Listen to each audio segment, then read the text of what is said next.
the room chat about the session. So a few things to note before we begin. First of all, welcome.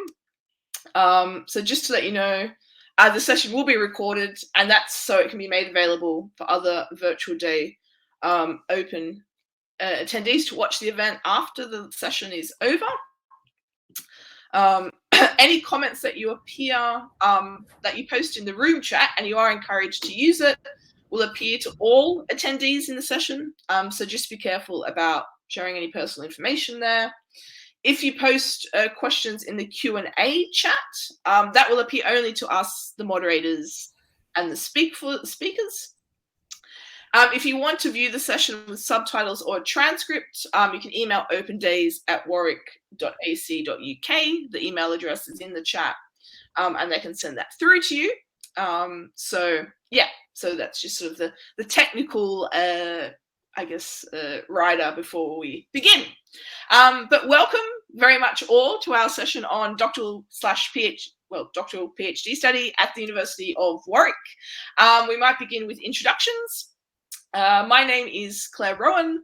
I am the Director of Graduate Studies for the department, so I'm the one who processes everyone's applications and matches everyone up, supervisors, and sort of I'll be running also the department's oversight of the funding competition. My research is on Roman history, particularly the 2nd and 3rd centuries AD, as well as numismatics, and particularly ancient tokens at the moment. But I'm not, I embrace all types of numismatics. David? Hello, everyone. I'm Professor David Fern. I'm Professor of Greek in the department. I'm also Deputy Head of Department and Director of Education, so I have an oversight role as well. My research area is archaic and classical Greek literature more generally. Specifically, I'm interested in Greek lyric poetry, so recent books on lyric and Pindar, in a critical survey of kind of the last 60 years of scholarship on Greek lyric. My current research interests are diversifying a bit in the sense of being more interested in comparative approaches and what happens when we think comparatively and theoretically with classical literature. So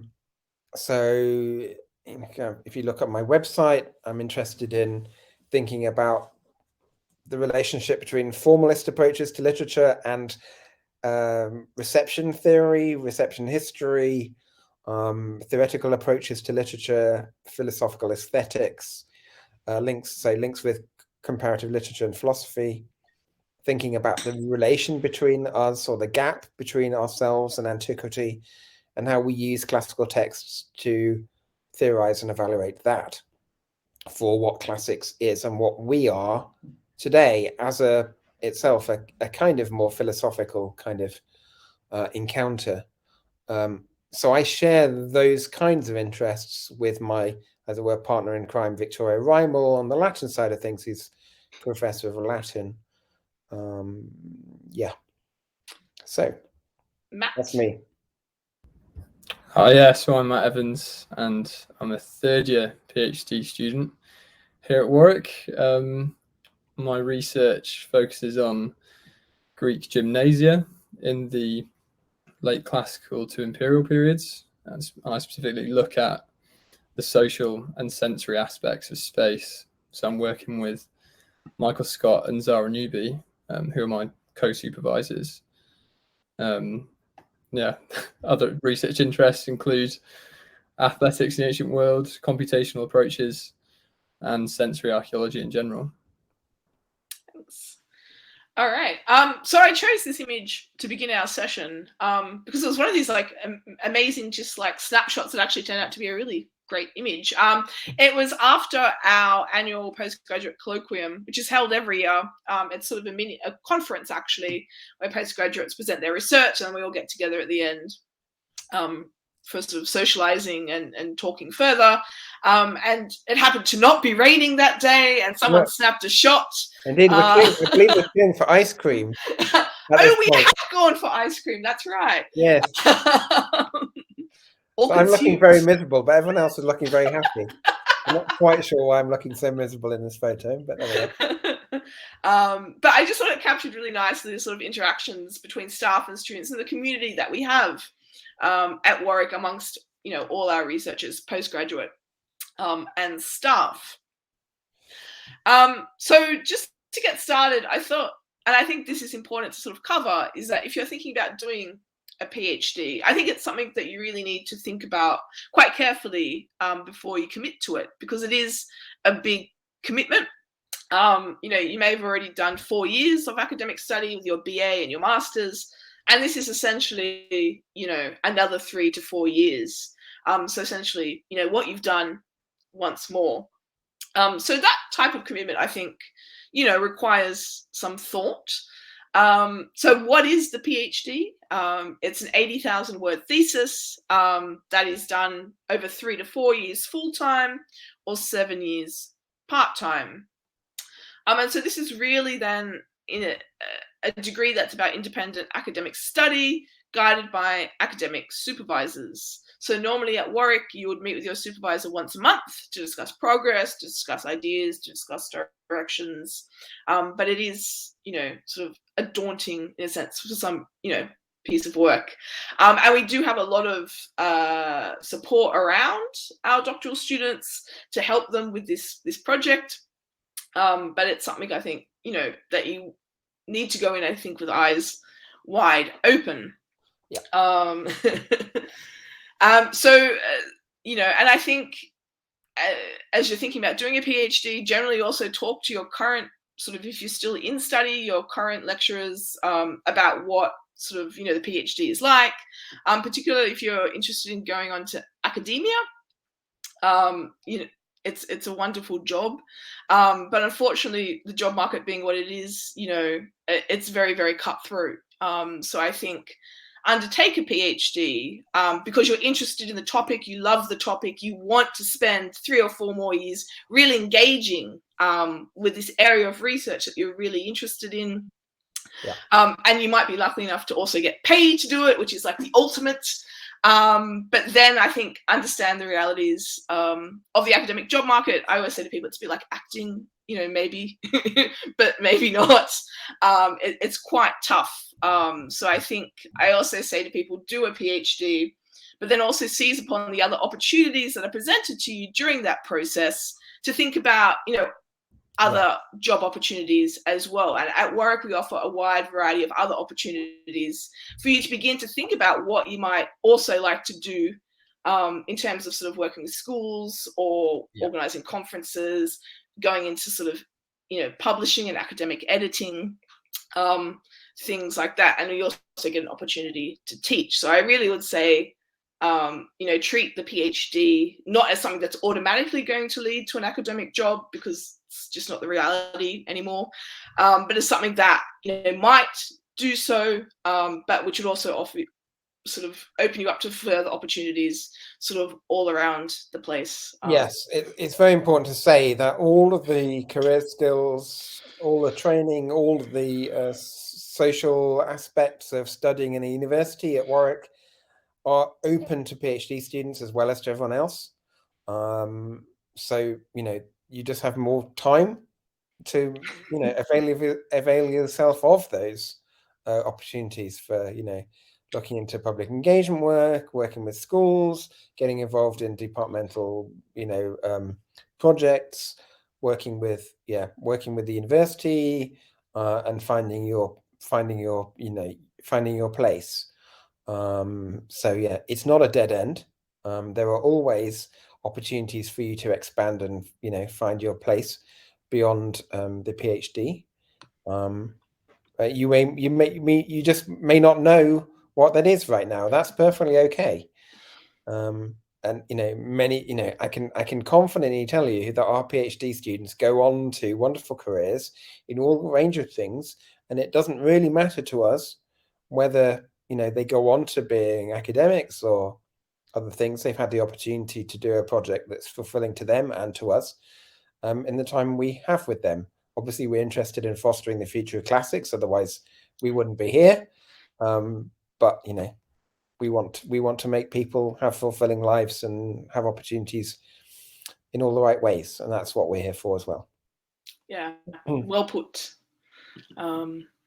So I think the first thing to think about when you go to sort of think about, you know, applying to do a PhD is to find a topic. So to have an idea about what you would like to conduct your research on.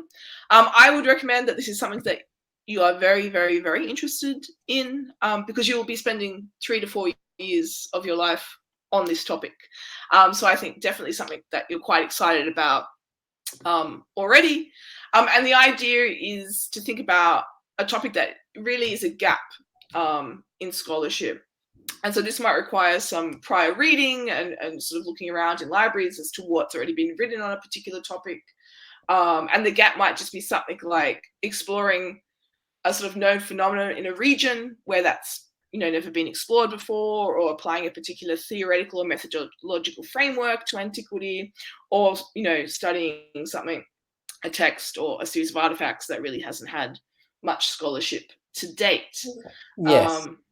I will add to that another kind of nuance of understanding the word gap in scholarship. So I think this is a very good thing to say for PhD level and beyond. And bear in mind is that just because there is no scholarship on a particular aspect doesn't mean to say that you can then come along and say, well, I'm going to plug that gap. Just because there is that gap, are you the right person to fill it? Especially when you're conceptualizing the topic as you move along, you can start from that point, but then what you need to be able to do in order to, you know, grow into having a distinctive voice in the area to be successful as a PhD student and beyond, maybe, is to be able to say why I am the person to fill the gap that I've identified. What is it about my approach, my angle, my interest that makes that gap something that is my gap? Why I'm the right person for doing that now, right now in 2022, 23 and beyond for the next, you know, the next half decade. I think that's very important. And so Claire says on here on the slide, this is developed in conjunction with a supervisor. This can take weeks or months. Do not, in some cases, do not be expecting to be able to have completely nailed your PhD topic and structure and total approach to it in the first year, because, you know, that might not be realistic. And it's not a problem. Because these things, as we work collaboratively with you, take time. Definitely. Yeah, I'll say the point I put there was for the research proposal even. So to apply to do a PhD and to apply for funding, you submit sort of a brief proposal. That might take some weeks to develop actually with the supervisor. But as David said, like the actual PhD in the end, yeah, this is a very long sort of process of development and refinement that can take, yeah, as David said, up to, you know, a year or even longer.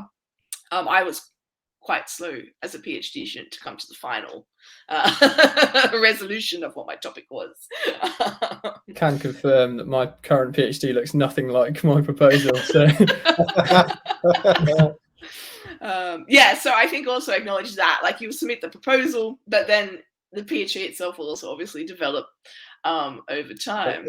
It's also perfectly fine if you think you have got a totally nailed topic from the start, and that ends up being the thing you submit at the end. That also happens, and it's not a problem either way. Yeah.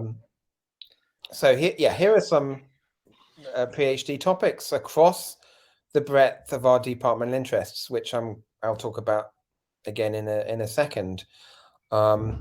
It's worth saying that we have a mixture of single supervision and joint supervision. The flexibility of that structure in the department allows for what is, I suppose, a medium-sized classics department and a small department in university standards, to enable, you know, the majority of staff to have a number of PhD students they're working with at any one time. I have a couple of co-supervised PhDs at the moment, one of them on here, and some colleagues have, you know, more than a couple. Some have, you know, 5 or 6.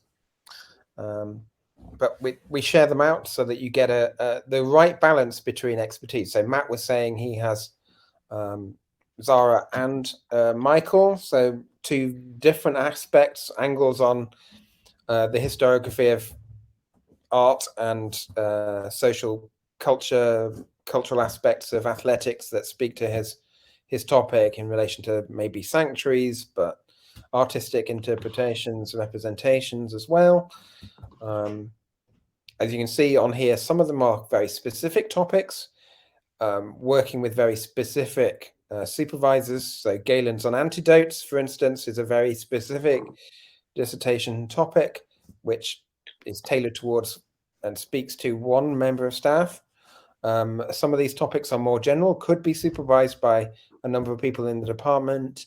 So yeah, the balance of expertise in the department staffing is reflected in the shape of the topics, and we strive to make that as successful as we possibly can across what is a very obviously diverse range of topics here.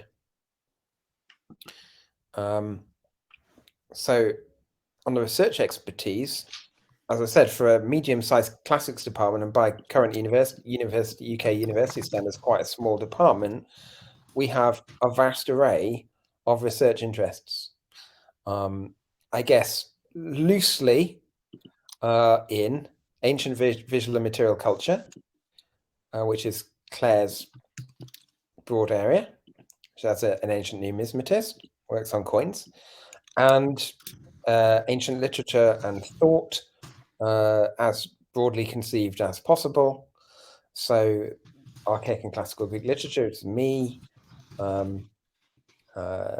Roman literature, Roman imperial poetry and prose, Victoria Reimels, Professor of Latin, Eleanor Justi, Associate Professor of Latin, space and place, spatial geography, theorizing space in and beyond Greek theatre, Emanuela Bacola, classics and race, Eleanor Justi, economic history, Claire, Kevin, Suzanne.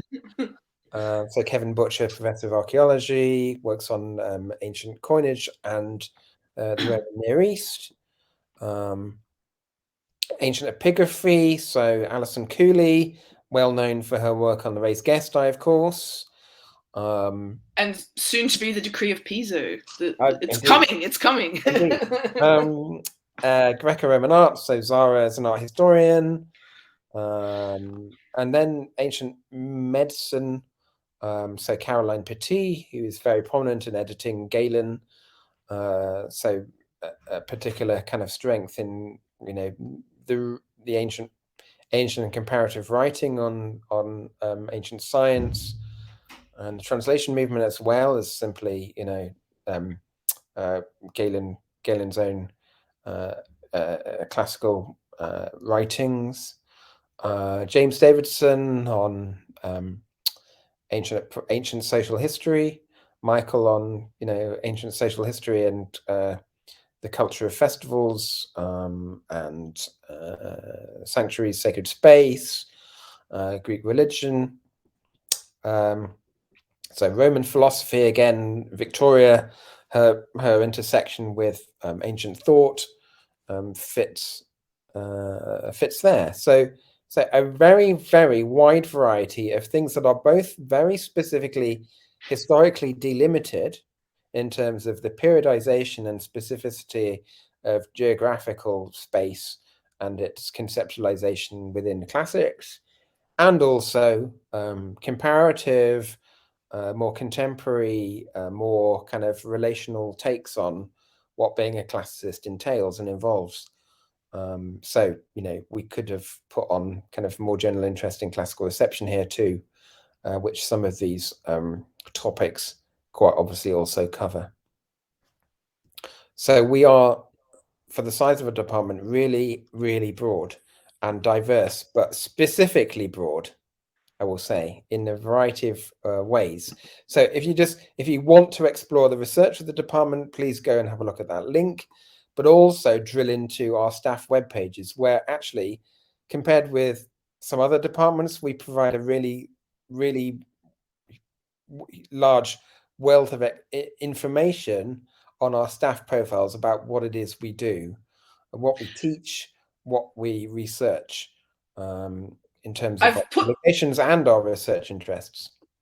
I've put the links to both our research pages and the staff pages in the chat, so you can just hopefully just copy and paste that across. Marvelous. Okay, Claire, back to you, I think. Yeah, so I'll just say, in terms of finding a supervisor, as David mentioned, we already have quite a lot on our staff pages, and the link is in the chat. And so I would also say it's also a bit dependent on staff availability. So if someone is off on maternity leave for a year or something like that, or has, you know, gone off 100% research leave, they may not be able to take on a student at a particular moment in time. So just bear that in mind as well. We're very accommodating, and normally we can work things out. But that's also something to keep in mind, actually, more generally, as you look around for PhD supervisors. So for those applying to us, what we would ask then is for you to submit a research proposal. And this is sort of an outline of your chosen research topic, between 500 and 1,000 words. And it should outline the area of research you intend to undertake and why, and reference, you know, the most important bibliography on the topic, how you propose to conduct the research. And this is particularly if you need to access museums or archives or particular libraries, you know, and this lets us know that you sort of thought it through. And it's also for us to think through the practicalities of it. If you say in a proposal, oh, I need to access X museum, and I happen to know it's going to be closed for renovation for 3 years and nothing will be accessible, it's just for us to think through the feasibility of particular topics. And as David said, really, it's also about why you are the person for this topic, what background and skills you have in terms of that particular area. So if you want to do a PhD on a particular piece of Greek literature, we would anticipate you have a high level of ancient Greek. And then anything else that you think you might need as further training. So for many of our students, this takes the form of learning German to access all that wondrous Deutsch scholarship. But particularly any other skills you think are sort of missing that you would want to develop more. Yeah, exactly. Paleography. And so that way it's just for us to know and for us to sort of plan for this type of training as well. And I would say that, you know, the proposal, don't just submit it blind. Work on it with your nominated supervisor to sort of finalize it before you submit it to the application portal. Yeah, and bear in mind what we said about how long that will take. Yeah, exactly. So, I mean, my advice is to do a little bit of research before you approach a supervisor. You know, don't just sort of approach and be like, I'd like to do Roman history, you know, broadly defined. Like, I'm sure no one would do that, but have done a little bit of research before you approach someone. And then, you know, a supervisor will work with you to sort of refine this, these series of questions. Yes. Sorry, another thing to consider, and especially this might be relevant for chances of securing funding, is the link you can make between what you've studied before and how you might want to make the connection with the PhD. So one of the things that I know certain funding bodies look for is that connection from the growth out of the training you've received on an MA course or the research project you've already conducted on the MA course. Obviously, you're not necessarily going to be expanding the specific dissertation you wrote on an MA course into a PhD necessarily, but there might be a level of expectation, especially if you've done an MA just recently, that the PhD might naturally be in the same ballpark area. Or if it isn't, you would have to have probably a fairly good explanation in the proposal in the application as to why that is, why you're branching out to something completely different to you if you have a research background in that, or so forth. Whatever you say, I think you just have to, you have to make a convincing, coherent case for why it is, what the progression is, what the research question that you're interested in answering might involve, as an organic thing out of who you are, where you've been, what you've done already. So then the actual application. So you just go to sort of the postgraduate prospectus page and follow the links through there. And then at the other end, the application comes through to me to process. I would expect by the time you submit the application formally, it would have already been discussed with myself and your supervisor, so it won't be a surprise for me to find it in our inbox. Unlike masters, there is no fee for applying, so I'm delighted to tell you that. But yeah, you just sort of then physically apply through this portal. So what are our requirements for a PhD? So what we're looking for is a high merit on a master's degree in a relevant subject. So you have to have had some background relevant to the topic you're proposing, and the high merit. We look at the research proposal, and then you also need 2 references. And these are normally from people who have taught you at master's level or undergraduate level. And then the portal will also ask you for details of your previous degrees, including transcripts and your degree certificates. It's all electronic, but yeah, just to make sure when you compile all these together. The other thing I would just add here that I've already said as well is the enjoyment aspect of the requirement. So you're required to have a high merit on a master's degree. My strong suggestion is that if you don't have a high merit on a dissertation component of a taught master's degree as part of a high merit, yeah, that might be something to bear in mind. I think given that the dissertation aspect of the master's is the thing that is most obviously the progression aspect of a dissertation of that course into a PhD, it does seem to me to be important or valuable to have a really good mark on the dissertation as part of that. Not that it is a core requirement, as it says here, but something to bear in mind for you, I would say. Yeah. So what would life be like as a PhD student at Warwick? So Matt will talk about this a little bit more towards the end of the session. But just to sort of give you an idea, you'd meet with your supervisor or both supervisors if you have 2, at least once a month. Our current PhD students actually assign mentors to incoming PhD students from amongst the student cohort, who can act as your sort of go-to person, so you're not completely alone.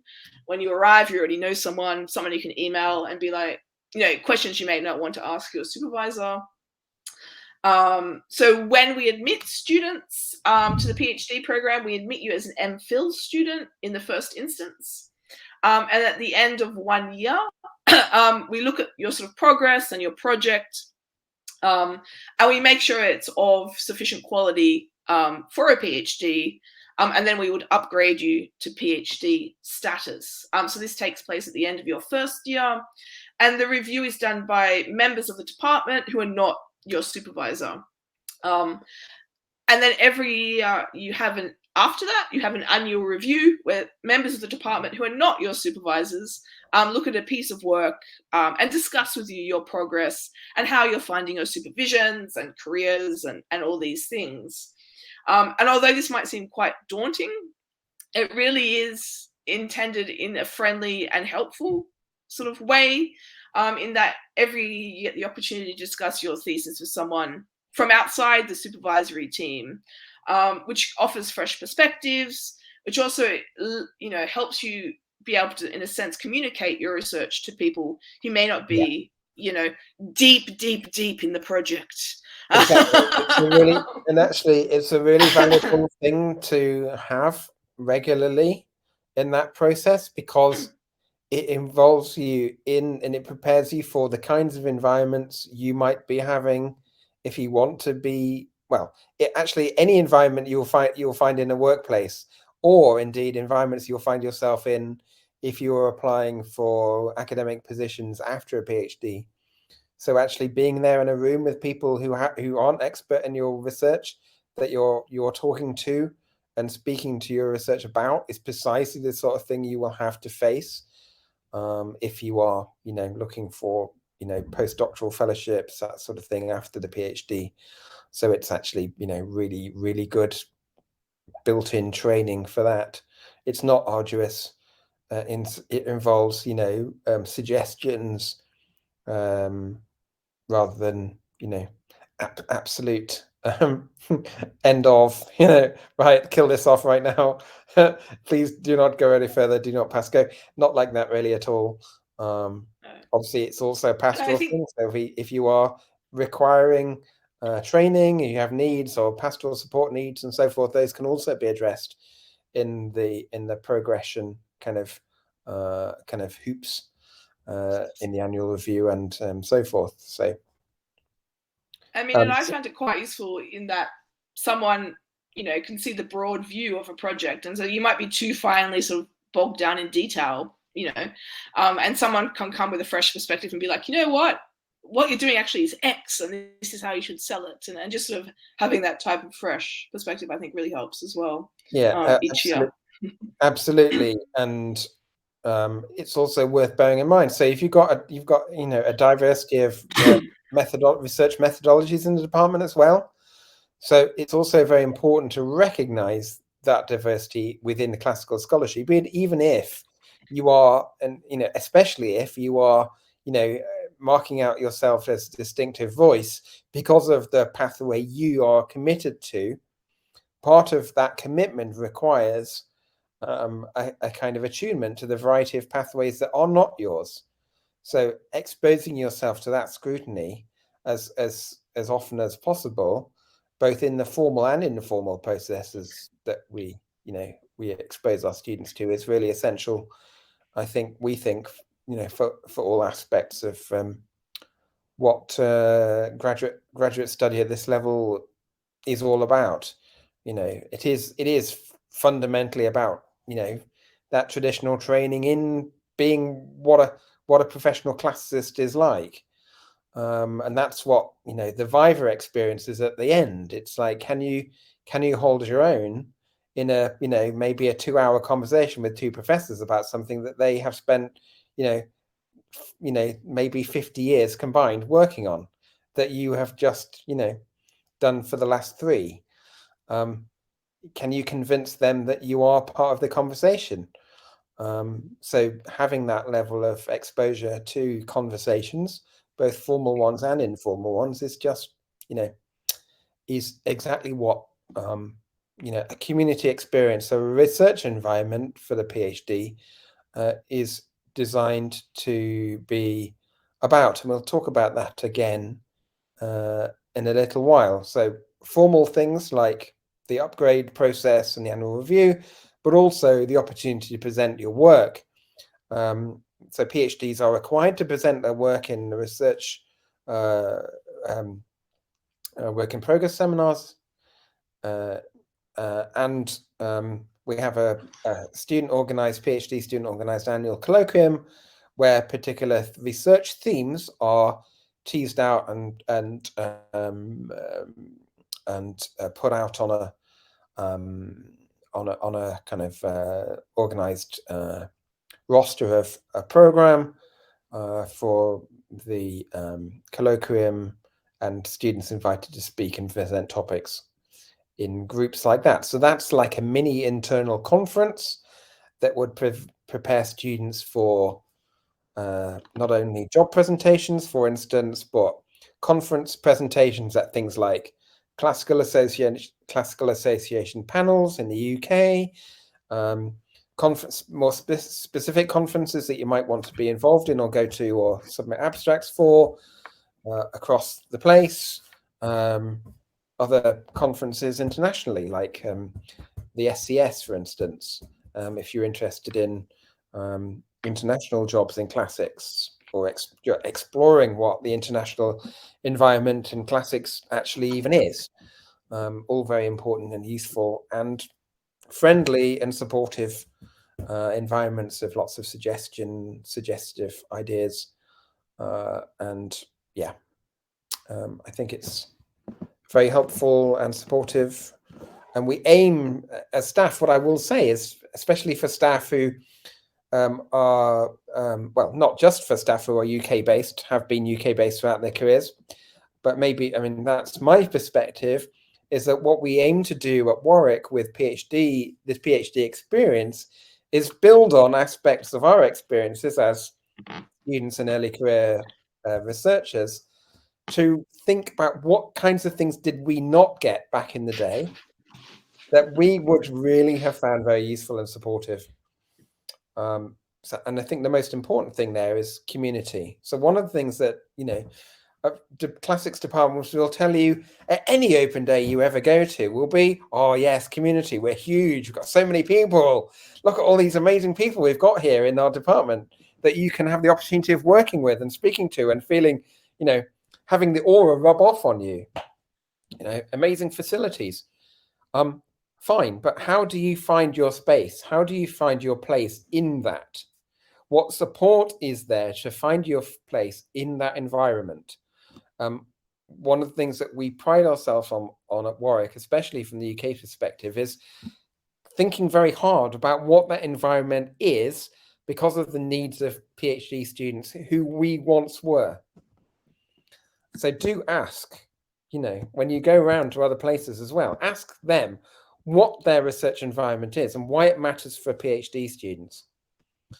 I think that's very interesting. It will be interesting to see what kinds of responses you get. Not to say that we're better than other departments and we have very different perspectives than other departments, of course. But I think, you know, it's important for me to say about research environment that it strives to be as supportive for you guys as we could possibly make it. It's almost built from the ground up in that way, I would say, especially in, you know, in recent times, relatively recent times, since I've been in the department the last 10 years. Yeah, so building on that, you know, we do have, as a department, we offer a series of trainings to new PhD students and PhD students throughout the years. And so, for example, this year we had a session of the PhD students and I about what sorts of trainings we'd like to see. And I've organised some of those, and I'm in the process of organising the rest for next term. And the university and the arts faculty also offer a series of sort of wide-ranging programs as well. We also run a staff-student liaison committee where postgraduates and staff come together to talk about if there's any issues or needs or desires. And we often just interrogate the librarian actually about buying more books. But then we get those books, so that's great. So as David mentioned, we have, basically a work in progress seminar that takes place throughout each term, each week. And that's where students can present their research, PhD students, for feedback. And also we invite external guest speakers as well. I've just put a sample of some of the talks that we have this term. At the moment, we're kind of running this in a hybrid fashion. So some talks are in person and some talks are online. And that was simply because we actually have quite a few PhD students who are overseas at the moment. And so this way it offers them the opportunity to remain part of the community, even when they're abroad. And they, you know, it was something that we put on for them on their request, actually. But for those who are based in the UK, having some in-person seminars allows us to actually meet each other physically, go onto campus, go for a coffee. So I think it's quite a nice mix at the moment. So I've also just put some examples of the training sessions that are offered by the university, the department, the doctoral college. It is vast. And you can see there's like a nice mix of very sort of specific academic events and sort of broader trainings as well. So how to identify bibliography. We also would offer for students who come to us, if you want to improve your Latin or Greek, we will send you to the appropriate class to do that. So quite a few students come and they may have Latin but not Greek, or Greek but not Latin, and they can pick up the other language while they're here. We ran EndNote training just to make everyone's lives easier in terms of referencing. We run specific training in particular disciplines, for instance, epigraphy, numismatics, art and ancient literature. We're doing maps tomorrow, in fact. And then also sort of more sort of mental health and well-being training, like imposter syndrome. Everyone in academia thinks they're an imposter, even actual academics. So this feeling will be completely normal. Advice on getting published, workshops on applying for postdoctoral funding.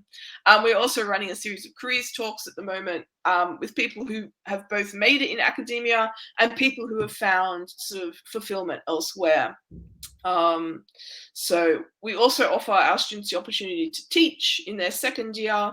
And as part of that, there's a training called Preparing to Teach in Higher Education, which you do before we let you loose on the undergrads. There's also a lot of opportunity for engagement with the public about research and with schools, particularly in our department. So there's something called the Warwick Institute of Engagement, which offers a lot of training and funding actually for people to communicate their research more broadly to the community. And we also run something called the Warwick Classics Network, which works with schools across, in the West Midlands, but also across the UK in terms of supporting their teaching of, classics, classical civilization, ancient history as well. So there's quite an opportunity to sort of, develop your skills in those areas as well. Absolutely. So, that latter one is particularly valuable if PhD students are thinking about future careers in schools teaching, for instance, or media work, for instance. Very important. So there's also opportunities as a PhD student to sort of organise research events. So the Humanities Research Centre Doctoral Fellowship competition runs every year, and you have the opportunity to win money to put on a research conference, an interdisciplinary research conference coming out of your research. So these are two that PhD students from Classics have run in recent years. There's also the opportunity to develop innovative teaching and learning techniques through, it's called IATL, the Warwick Institute for Advanced Teaching and Learning. They offer funds every year that students can apply for to run particular workshops to sort of, build up your sort of teaching portfolio. And postgraduate students are also able to directly request that we purchase books for the library. We have a web page where you just put down what you want, and if it's available, our librarian will purchase it. Indeed. David, did you want to talk about further on our research culture? Yeah, so one of the great things about Warwick right now, and I mean right now, or happening tomorrow, is we're about to move into that space. That is our new building. I am currently in my old office, surrounded by books, which are about to be transported into that amazing new space. So you will have dedicated PhD study space, not just on campus, anywhere on campus, but actually both in relation to the library in the Wolfson Research Exchange, which is part of there's a postgraduate hub in the library where only postgraduates can access, but also in the specific, in our specific kind of cluster in the new Humanities building, the Faculty of Arts building, which is the amazing new red terracotta tiled clad building on the center, in this very center of campus, opposite the Oculus building and next to the Warwick Arts Centre. In terms of situation, more generally, Warwick is very, very well situated for both national and international travel, and for links with obvious places where you might want to study beyond the university library at Warwick. So Oxford is half an hour on the train. London is an hour and a bit on the train, on main lines from Coventry or Leamington. And there are funds available for postgraduate students to travel, to study. There are funds available for students to apply for money to present work at conferences.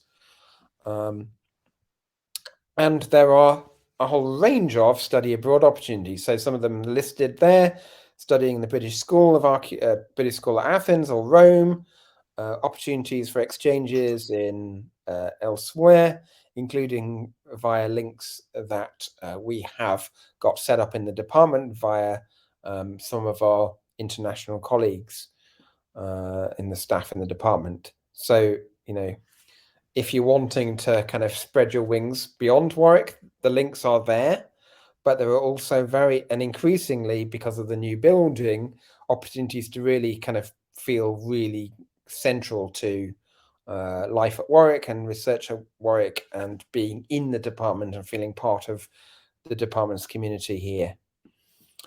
Yeah, we all stood in the new building at the new PhD space for our PhD students in classics and ancient history. We were all a little jealous of the space that was being awarded to them. So, Yes. so maybe we'll sneak in there and work. Yeah.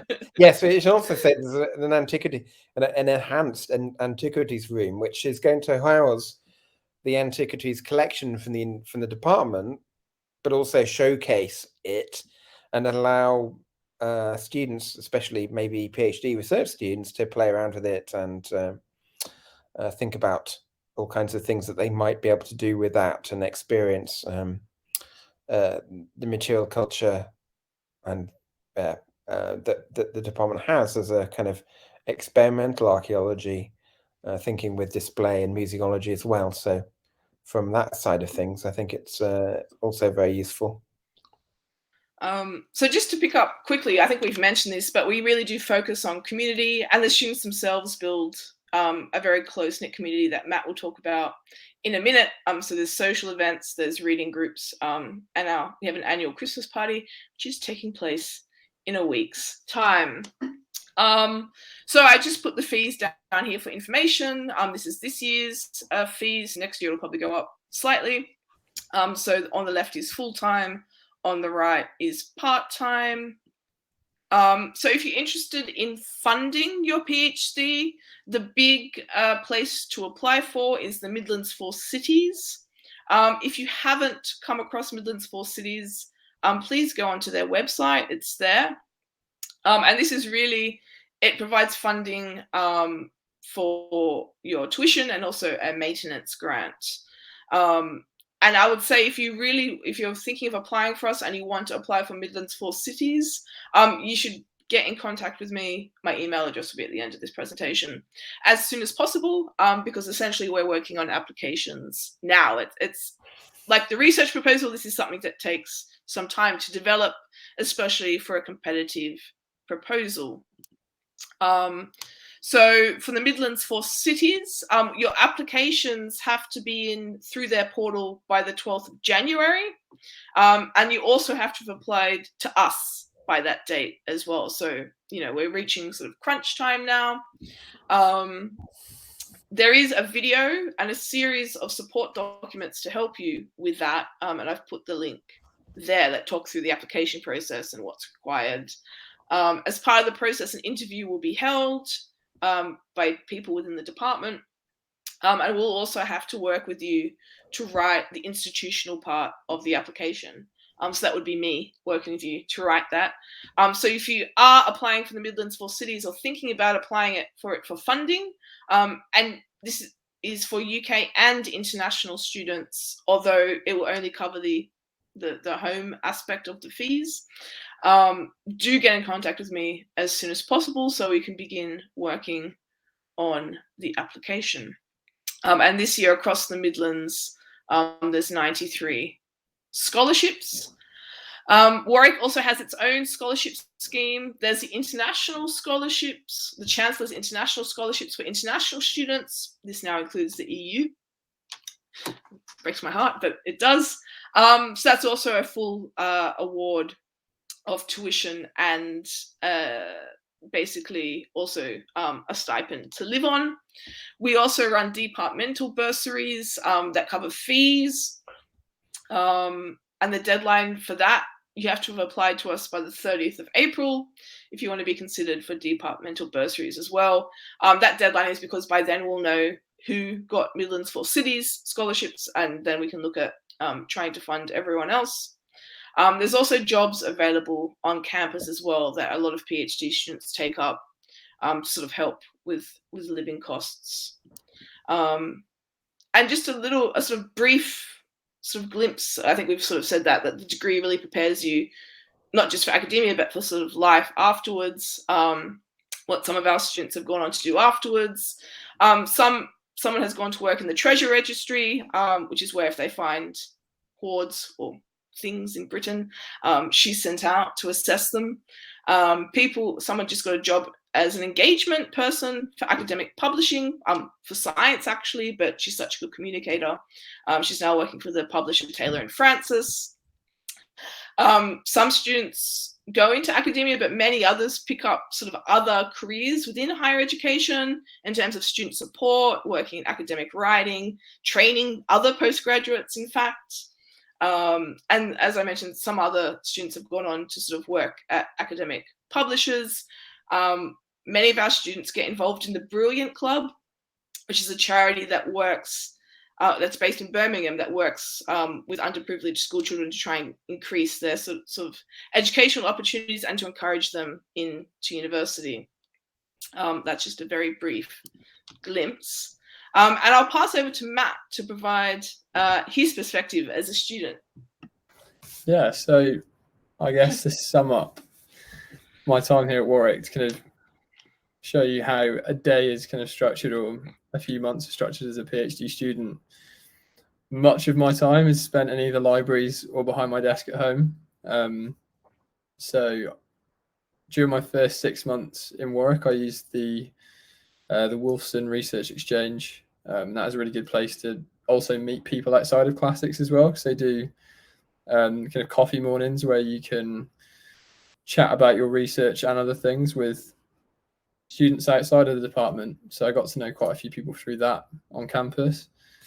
And then, like Claire and David said, you have a supervision once a month, and you can kind of negotiate how you structure those with your supervisors to kind of suit how you work best. So I usually produce a piece of written work, which can be anything from a draft of a chapter to a plan of a chapter to anything really, just so that it gives us something to discuss and give me feedback on in the supervision itself.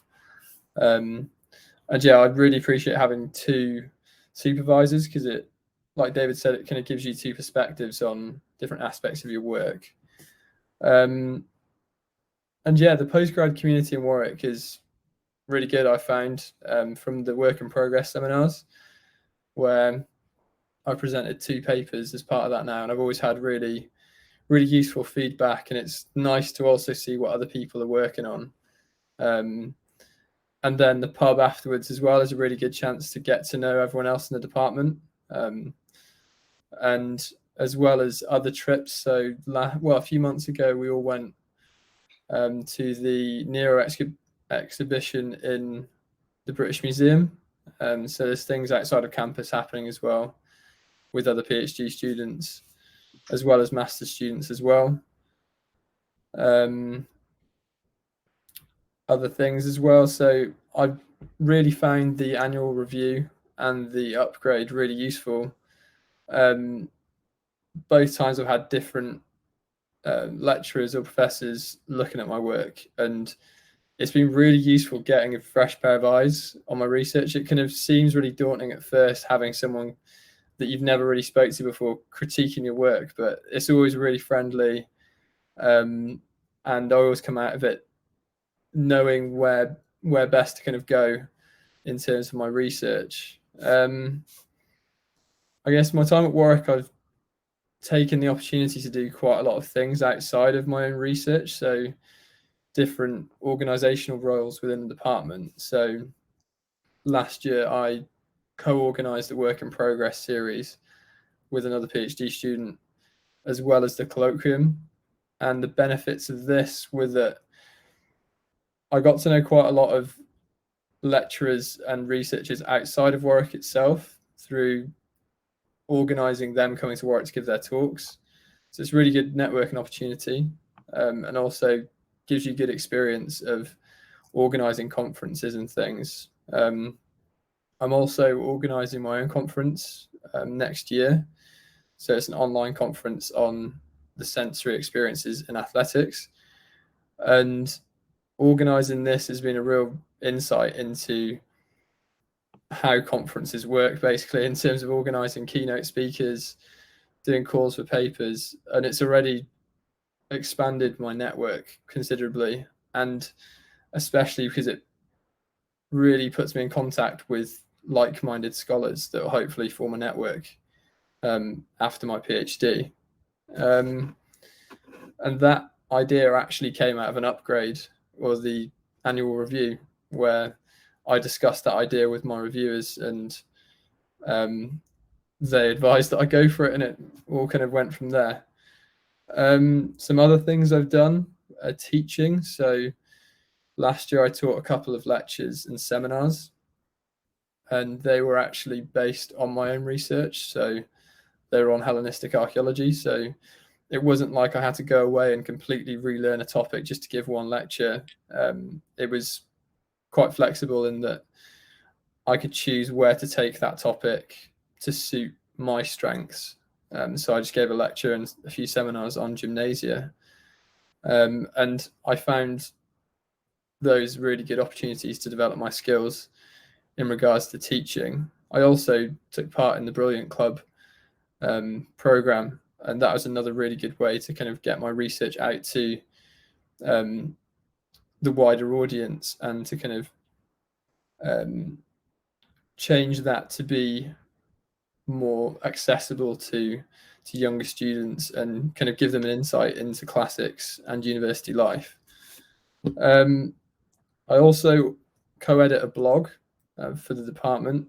It's called Material Musings, and me and Jackie, another PhD student, started this in January, and was mainly a way to kind of showcase the research that's being done at Warwick. So we've had a lot of contributions by postgraduates, both masters and PhD students, as well as staff as well.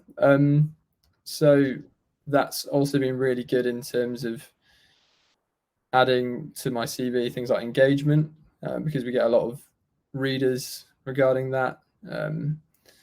And yeah, it's been a nice way to kind of get involved with the wider research happening in Warwick. And kind of going back to what I said before, is that I spend a lot of my times in libraries and behind my desks. I've actually spent a lot of time outside of the UK making the most of the research opportunities available at Warwick. So I spent probably about 4 months at the British School at Athens, and that was most of my second year and a few weeks last year. And yeah, the BSA is an absolutely amazing place. I definitely recommend spending some time there, mainly because it's got amazing facilities. So it's got one of the best libraries in Europe, I'd say, especially for my topic. Really good network of scholars and researchers, and it gave me a base to visit a lot of the sites that I'm studying in my thesis. And it's also got a tennis court, which isn't always a bad thing. So yeah, I thought that belonged to the Americans. Oh well, it's half is theirs, half is ours. But yeah, that was really a good opportunity to get to know other scholars as well. I also spent 2 weeks recently in Switzerland in the Fondation Hart, which was a really cool experience. It's basically a very fancy manor house, I guess, with a particularly amazing library where you get food cooked for you 3 times a day and very nice accommodation. So yeah, I can't complain. Got a lot of research done there. And also next year I'm spending 6 months or so in Berlin on an Erasmus exchange. So really making the most of the wider opportunities that Warwick gives you.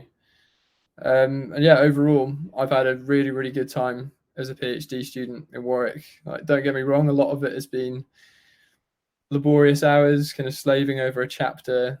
But if you want to make the most of opportunities that are given to you at Warwick, then I would definitely recommend it. Thank you, Matt. Thank you. Yeah, applause. So I'm quite conscious that we're dead on 5, the finishing time. I've put my email up, but you can also Google any of us. All our email addresses, even Matt's, in fact, is available on the departmental website if you have any questions for all of us. We're also happy to answer any questions you have now if you want to type them in the chat. I know the chat can be intimidating, so if not, we're happy to answer questions via email as well. So yeah, I hope that's sort of given you a taster of what PhD life is like at Warwick, as well as some hints and tips as to where to find sort of funding and how to put your application together. So, oh, cheers, Matt. You've got a profile up on the website though as well. Oh yeah, yeah, you can also find me there. Yeah, I'm happy to answer any questions if you wanted a student's perspective on anything. And if there are no questions, then I wish you all a good evening and good luck contemplating your PhDs. Likewise. Many thanks for coming along. Hopefully you've had many of our questions answered, your questions answered, and yeah.